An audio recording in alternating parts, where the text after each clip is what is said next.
Mas bom, meus amigos, é 1º de abril, dia da mentira, também aniversário do maior deus do mundo de One Piece. Não é sobre Nika, mas sim o grandioso, maravilhoso, narigudo, o rei dos atiradores, God Usopp. Então nada mais justo do que falar sobre um dos maiores superpoderes que o Usopp tem, que é as suas mentiras. Vou trazer aqui as mentiras dele que se tornaram realidade e vamos dar uma olhadinha no futuro também, vendo aí quais ainda delas, quais das mentiras ainda podem e muito provavelmente vão se tornar uma realidade.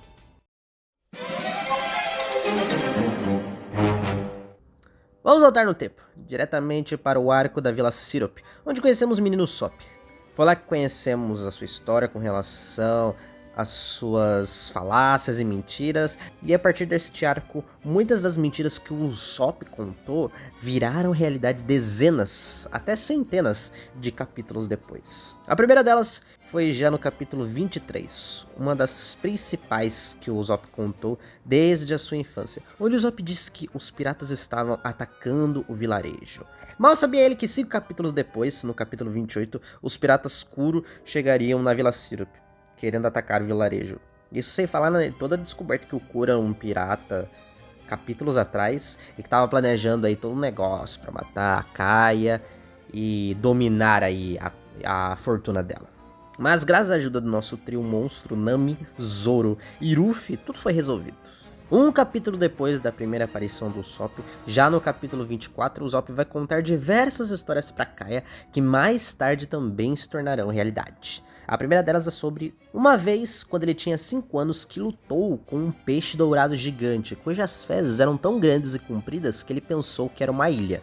105 capítulos depois, no arco de Little Garden, o grande devorador de mundos surge, que nada mais é do que um peixe dourado gigante. Bom, dourado não é, mas que é gigante é. Mas o Dory e o Brog mostraram pro bicho quem é que manda. Assim como mostraram pro Kid, capítulo mais recente. No mesmo capítulo 24, o Usopp menciona que depois que fatiou o peixe gigante, ele mandou os pedaços para a Terra dos Anões.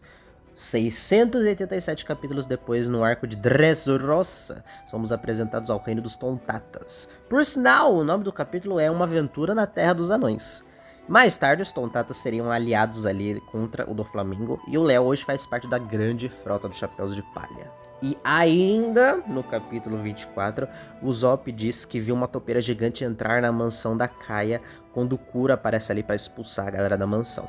160 capítulos depois, temos no arco de Alabasta a introdução da Miss Merry Christmas. E no capítulo 184, temos a revelação de que ela comeu a Mogu Mogu no Mi, que é a fruta da topeira. E quem enfrenta ela é o Usopp, mas em conjunto ali com o Chopper. E o nome do capítulo ainda é Quarta Avenida na Galeria da Topeira. Por onde anda Miss Merry Christmas hoje em dia, né? Agora vamos passar um pouquinho, vamos para o capítulo 40. Lá temos duas cenas das lembranças do Ninja, do Pima e do Tamaneg com o Usopp, onde eles estão brincando de perseguir um cachorro, que eles chamam de Cerberus, e um lagarto, que o Usopp chama de dragão.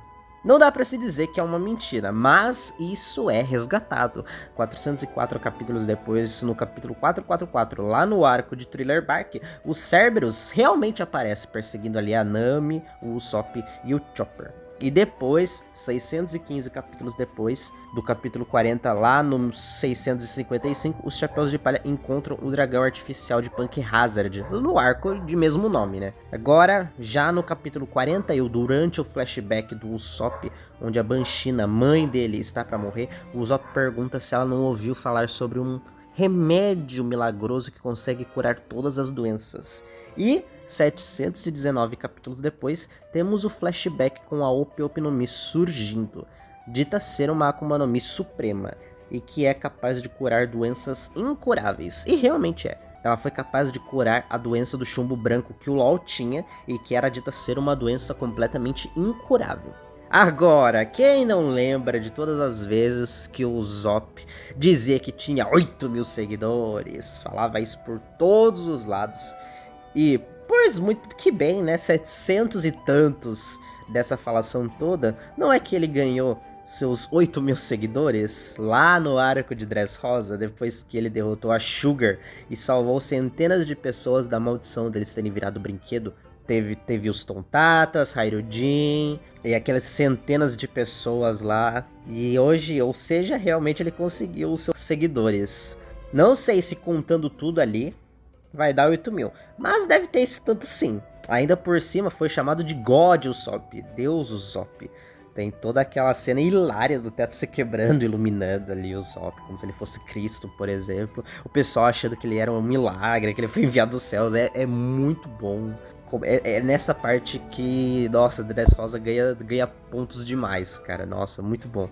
Mas, bem, continuando já no capítulo 115, ali no início do arco de Little Garden, temos a primeira recompensa do Luffy, com a cabecinha do Usopp aparecendo nele, e o Usopp se gabando que a recompensa seria para ele. Pois então, 320 capítulos depois, no capítulo 435, lá no arco de Enies Lobby, o Usopp ganhou sua primeira recompensa, depois dos eventos de Enies Lobby. A recompensa de 30 milhões, que é o mesmo valor de recompensa para a cabeça do Luffy. Bom, na verdade, é para o Sogeking, né? Já que a gente não sabe que se o Usopp e ele são a mesma pessoa, acho que ainda vale, pois eles são amigos.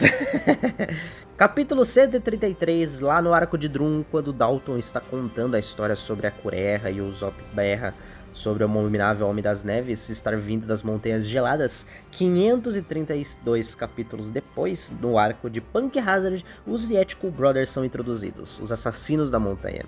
Yet nada mais é do que outro nome para o abominável Homem das Neves. E ainda por cima são dois.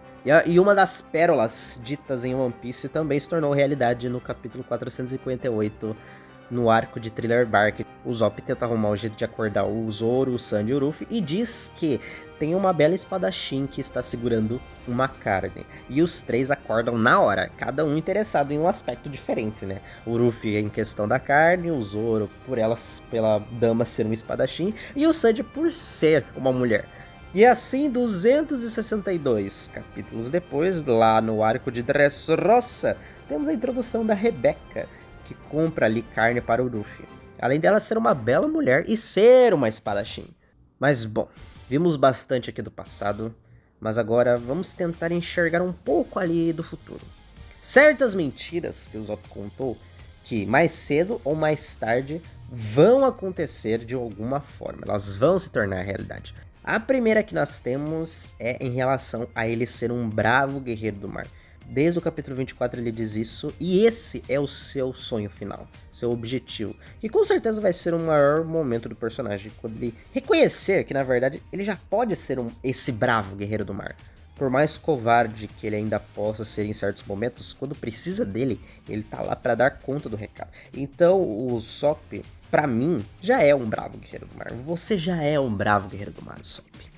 Você só não sabe ainda. Capítulo 222, o Usopp diz pro Chopper que já derrotou 10 gigantes. E isso ainda não aconteceu, infelizmente.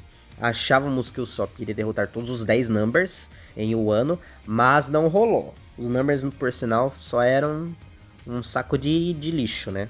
Serviam pra nada. Então, só nos resta esperar que isso ocorra em Elbaf, a Terra dos Gigantes, onde o Usopp possa ter a sua chance. Afinal, ele se encontrou com o Dory e o Brog e tem esse desejo de conhecer Elbaf. É lá que ele acha que vai conseguir ser o grande, bravo guerreiro do mar que ele quer ser. O arco de Elbaf já está aí, ó, se espreitando aí faz tempo. Já estamos vendo um pouquinho dele ali já no arco de Egghead. Então, aguardemos por Elbaf. No capítulo 713 temos uma mentira que, se tornar realidade, vai ser algo épico. O Usopp, para se safar ali junto com a Robin da prisão dos Tontatas, diz que ele é descendente do Noland, que salvou a Terra dos Tontatas 400 anos atrás. Se lá na frente, de alguma forma, sei lá, o Usopp revelar que ambos são da linhagem ali do Noland, vai ser algo extremamente sensacional.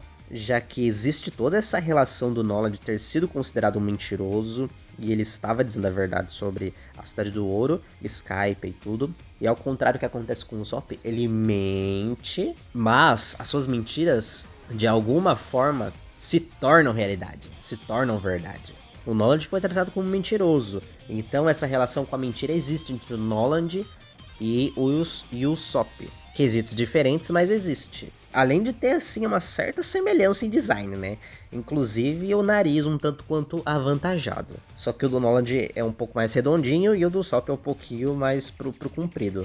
Sei não se o Caco também não deve ser parede deles assim, não. Assim, em graus diferentes. O Usopp descendente do Noland, olha, isso ainda há de se concretizar. E se tem um lugar que gostaríamos de conhecer é a ilha do nosso rei dos atiradores, Sogeking, que no caso seria a ilha dos atiradores. Seria possível essa ilha ser uma verdade? Talvez, visto que Yasop é um exímio atirador, que não se sabe como foi parar na Vila Syrup, e o filho dele é outro super atirador? Queremos conhecer aí essa ilha dos atiradores, que pode ficar no seu coração, mas vai que ela existe de verdade. Sogeking contou essa falácia, mas...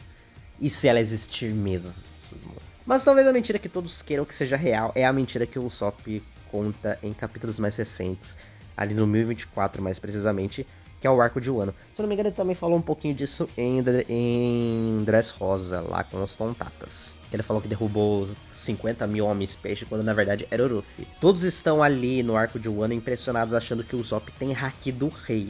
Mas era fator do haki da Big Mom. E ele não desmente nada. Ele só pega o fluxo. E ele ainda complementa, dizendo que aqueles que não têm determinação suficiente não serão capazes de se manter perante a ele. E cara, o Usopp com o haki do rei, pra mim seria um fato extremamente incrível. Sinceramente falando. Por mais que o Usopp seja esse medroso boa parte do tempo, ele é determinado, cara. Ele ainda só não enxerga isso. Ele se considerava um capitão antes de ser um chapéu de palha. Ele lutou contra o Luffy pela sua própria vontade de salvar o Merry. Ele desafia, cara. O Usopp tem uma convicção forte. Só que eu acho que esse possível haki do rei vem atrelado mais ao final de One Piece. No momento que ele vê que se tornou esse bravo guerreiro do mar que ele tanto sonhou em ser. Ou então em um momento catártico, assim, de uma luta épica foda pra caramba. A jornada que ele tá tendo nos mares está se encaminhando para isso. Ele não vai ser um monstro como o Luffy, o Zoro ou o Sandy e outros figurões, mas pode ser uma verdadeira lenda que será contada aí pelos mares assim que One Piece acabar. Assim como suas histórias histórias sobre feitos, criaturas e situações que, por mais que sejam inicialmente uma piada, se tornaram realidade. E uma mentira contada várias e várias vezes, um dia ela acaba se tornando realidade.